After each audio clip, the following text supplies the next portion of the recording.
powerful hug.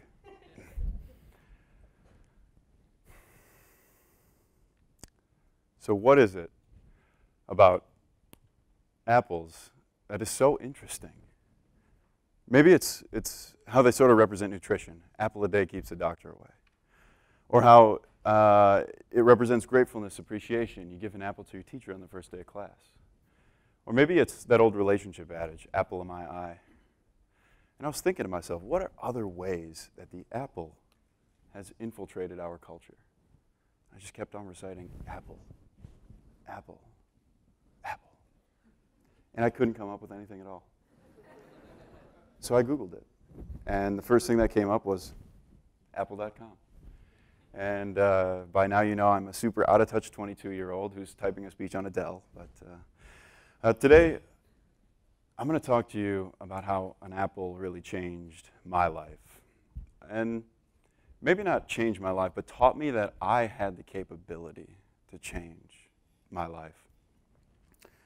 It was an afternoon, my junior year. I was sitting at my kitchen table in my tiny West Bank apartment, and I just finished eating the outside sugary portion of the apple, and I was looking at the core. And I was thinking about this core, and I was thinking about all the bad things about it. You know, if you leave it out, it goes brown, or it must be hard and distasteful, and people throw it away. And this is basically how I saw every single situation that I encountered. I would always be looking for the negative things about life. I would wake up and go to class and be frustrated with teachers, thinking this material is not any way relevant to me, the homework is bad, and then I'd go to work and I'd shut down other people's ideas, and I'd criticize other things that I had done and other work accomplishments, and I'd go home, and then I'd get down on myself for not cooking well enough, or not working out hard enough, and not spending enough time on homework, watching too much time on Facebook or whatever it is. And then finally I'd get to my bed and flop down. And I'd go over every single thing that had happened throughout the day and think to myself, tomorrow I'm going to be perfect. I'm going to correct that mistake that I did today. I'm not going to do that again. And tomorrow, that'll be the best day ever. And then I'd finally, after 2-3 hours of just horrible, excruciating rumination, I'd drift off to sleep, to wake up and then go over this whole cycle for about 2-3 more days, or 4. And then the weekend would come, and if you're a business student like me, the weekend was on Thursday, which I enjoyed. And what I loved about the weekend was it was my opportunity to sort of break away of this really mundane, purposeless life that I was living. I didn't really know why I was doing anything that I was doing. I just knew that I was supposed to be here and be involved in getting good grades and thinking about my career and all this stuff. But then the weekend would come and I could sort of break away from all that stuff. And so I would de-stress like a lot of students on campus here. I'd consume controlled substances, drugs and alcohol. And what I loved is that when I started, there would be a perspective change. The way I viewed life would be a little bit different. And it was so intriguing to me that I would push and push and push and get further and further and further and see how far I could really change this perspective, this life. And it led me to some really destructive behaviors. I made a lot of bad choices. And then I'd wake up the next day and I'd look back and I'd get down on myself for doing dumb stuff, and then I'd get down on myself for being down. And then I'd have to go back to school, and then I was on this cycle of a few days and a few days on, a few days off. And it was really tough just to walk around and sort of not understand anything about why I'm existing on campus, not feeling connected to really anything at all. And some days I just couldn't handle it. I mean, some days it would get to the point where I'd be walking across the Washington Avenue Bridge, and I'd put my right hand on the railing and slow down. And then I'd just peer over the side. If I jumped off here, would I die? Walk a little further.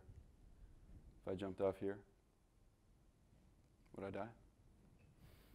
And some days, if it was really bad, I'd whirl around and I'd grab the railing with both of my knuckles, with both my hands, white-knuckled. My body would begin to shake, and every single thought in my head would fire. Just jump, just swing your legs over, just end it. There's no reason for you to be here anyways. And all of a sudden, there would be this feeling that would creep up through my hands, forearms, biceps, shoulders, and chest, and it would sort of grab me right here. And it would be so intense that I would have to let go of the railing and continue walking. And I realized that I was actually alive. But I had to tempt death to feel like I was a human being, which is a bad place to be. And so I'm in this state of mind, and I'm sitting at my kitchen table, my tiny West Bank apartment, looking at this apple. And I decide, you know what? I'm sick of this. I'm sick of just doing all this stuff for no reason. I'm going to eat this apple core. And so I quick rack my brain through Miss Noreen's biology lectures and determine I will not be in extreme physical discomfort or near death again if I eat this thing. So I decide, all right, let's just do this. I turn the apple on its side, and I chomp down on the bottom end. And, you know, it's not a whole lot different. It's a little green fuzzy thing or whatever, you know. But and then I get to the core, and I'm looking at this core, and my mother used to cut out the hard parts of my apple slices, and here I am sort of raging, thinking about eating this apple, and I decide, all right, let's just do it. I bite down again. And suddenly, there's this explosion of flavors and textures that I never even knew existed. And I'm hooked. So I devour the rest of the apple, run to the fridge, and eat all the other ones too. And I'll never forget this. I was on the bus one day. I had just finished eating this apple, and I was feeling so good. I was like, oh, yeah, what a delicious snack. And then all of a sudden, this woman, she looks at me, and she goes, Did you just eat that whole apple? I said, yes, I did just eat that whole apple. But I got that same sort of uplifting feeling. I was noticed. I felt good about being alive. And it was awesome. So I changed my entire apple consumption schedule around my social calendar. So I had it timed out perfectly. I would walk to Miss Joanne Syverson's 1245 business communication lecture, sit down in my chair about 5 minutes late, which I apologize about to the rest of the class, garner a little bit of attention, you know, stretch out, cough, look over here. Have nothing left but the core.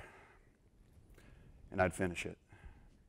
Be sitting there was some Snickers and Steers. Oh, did you see that? I said, oh, I just had that apple core. And I was, yeah, that was me. But over time, people stopped caring. And I had had other successes in my life that I was noticed for, that I had sort of let go. But this, for some reason, I really cared about eating these apples and being recognized for it. And all of a sudden, people didn't care anymore. And that made me mad. So I underwent the most intense period of self-reflection that I ever have. And I was going to get to the bottom of this. What is really going on here? Am I really carrying a bag of apples around with me and eating them in public places on campus so people will talk to me? Am I really giving everybody else the freedom to tell me if something is good or not? I can't even feel good about just eating an apple. I need somebody to say, yeah, that's cool. Am I really that sad that I can't even feel good about anything I do without external validation? And the answer is yes. So that was a big apple. And you see, what I found out is that my entire life, I've been put in this box with my peers. And an administrator comes along, boss, teacher, and they say, okay, great. I'm going to come back in 10 seconds, 10 minutes, 10 hours, 10 days, 10 years. And we're going to rank you first to last. Now, your job is to control these 3 or 4 variables. We've controlled everything else in the whole world, so you don't have to worry about anything except 3 or 4 variables. go. So we go, and then the administrator comes back, and okay, people at the top, you did good, you're good. Stamp, label. People in the middle, you're average, label. People at the bottom, you're bad, you're not working hard enough, label. And so my whole life, I've been fortunate enough to be in settings where I've been able to excel at controlling these situations where there are 2 to 3 variables. But all of a sudden, in my life, there's an infinite amount of variables, and I have no idea what to do. I haven't been trained to do this, and it's causing me a lot of pain.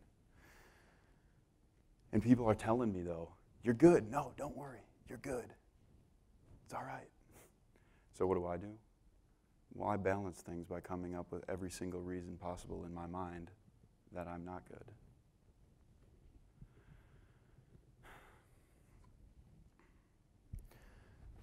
So the apple really taught me that, I was just going outside and looking for that administrator in my life and everything I did, that I couldn't even feel good about anything that I was doing because I didn't really understand how to find anything I cared about in life.